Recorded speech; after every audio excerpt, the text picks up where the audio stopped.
I don't know where to start. I mean, yeah, 16-point first half lead, down to 7 early in the second half. When it pushed back out to 18, it felt good. Things felt really good at that point.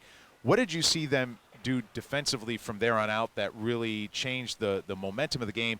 And what did your team do to pull out the victory? I thought they started playing harder. I mean, they pressed us. They got one turnover versus the press. You know, I personally thought it was our errors, and I think Frank Martin is an incredible basketball coach. I really do. He's one of the best. Like when we got into the league and I first went to the A10 meetings in May, Coach Martin was the first person I saw in the hotel lobby when I first got there. And him being who he is, he gave me a big hug. He's obviously a Final Four coach, a famous guy in this profession, and he always gives back. Like when me and Kim English are at the meetings, he always comes over and messes with us and talks to us and tries to give us free game.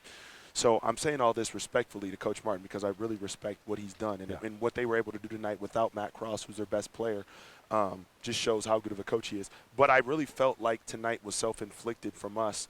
The missed free throws, not able to extend. And give them credit. I don't think it was more – I thought it was more the plays that they made and the plays that we weren't making offense. I thought it was more offense versus the defense because, I mean, we still held them to – I know, you might say whatever, but they still shot 46% in the second half and 42% for the game. We still caused them 17 turnovers. We had 10 steals. Like, I thought our defense was pretty good. I just thought our offense, we missed wide open shots. Braden missed 4 wide open looks in the second half. Marquise missed a wide open look. Ben missed a couple. Phil missed one. JQ had a couple bad turnovers, but I think that was what happened in the game personally. So over the last couple of games, foul trouble, particularly with our bigs, has been an issue for us. But it looks like Bryce had 3, Tom only had 1. So what adjustments did we make to keep our bigs safe tonight?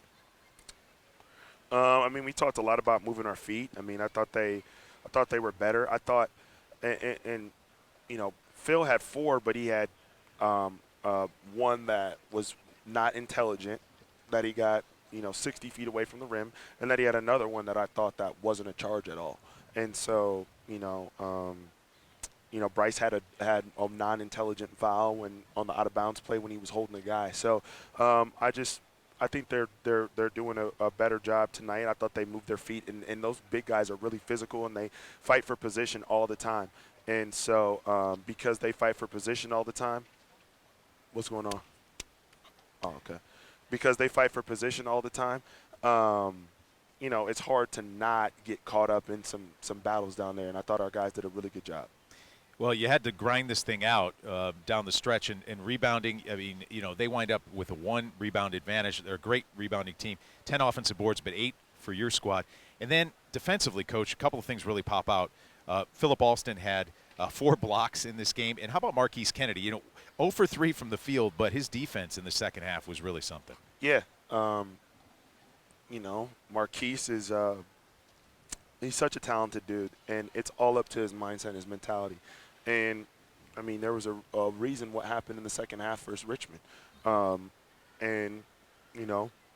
always going to go back to him because I trust him. I love him to death.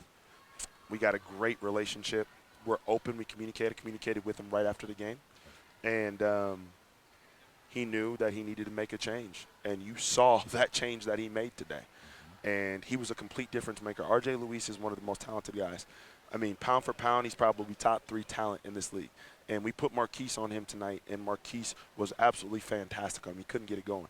And so credit to Marquise for his maturity, credit to Marquise for responding to something that's not easy for a senior to go through. And that's why he's been so successful and won as many games as he won, is because he does have such a competitive spirit to him when he's totally locked in. All right, so getting ready for our next matchup. We have Dayton at home on Friday night. So what is it going to take to beat that very talented team? It's obviously going to come down to interior defense with Kamara and Holmes. Kamara's averaging, I think, 16 a game. I looked the other day in league play. He's been on a tear since our game pretty much. He had 31 versus us. So we did a good job on Holmes, but Kamara still had 31. So between the two, I think they had like 35 together. So it's going to come down to interior defense It's going to come down to rebounding, and then we have to make shots versus their team. Their length, they go back between the zone and the man, and we got to step up and hit the shots when they're there.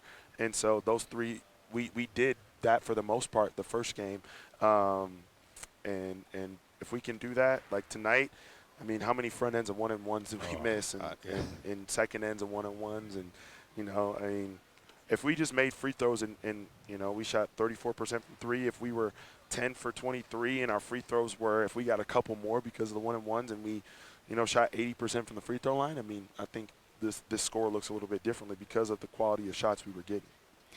You probably already heard this about 30 times today or more, but I'm a broadcaster, so I've got to say it again. Congratulations on your first A-10 road victory on Valentine's night here in Amherst, right? How fitting. Got the family here with me. My brother made the 3-hour drive from Portland, Maine, and so parents came over. They came up, watched my brother for the weekend, and came over. And UMass was gracious enough to put him courtside too. So thanks to UMass for doing that. But happy to see my family on Valentine's Day, and we got a road win. So super fitting. Appreciate you guys. And now Dayton back home. I know we've already talked about the game, but hey. That game was sold out probably when tickets went on sale. Yeah. So this is going to be excited. It's obviously it's our fourth game in the week, but like we're not thinking about that, man. This is why you come to Loyola Chicago. This is why you play college basketball, to play a weekend night home game on national TV against a team that's turning into hopefully a rival in this league. And so I'm really excited for it. Obviously, a ton of respect for Coach Grant, Coach Hipsher, and Coach Dwyer on my staff. Obviously, worked for him, both at Alabama, and so Coach. So Coach Grant is. We got a lot of respect for him and his program, but we're excited to compete versus him on Friday. Yeah, congratulations, Drew. All right, thanks, guys. Appreciate you. All right, Drew Valentine joining us as he always does.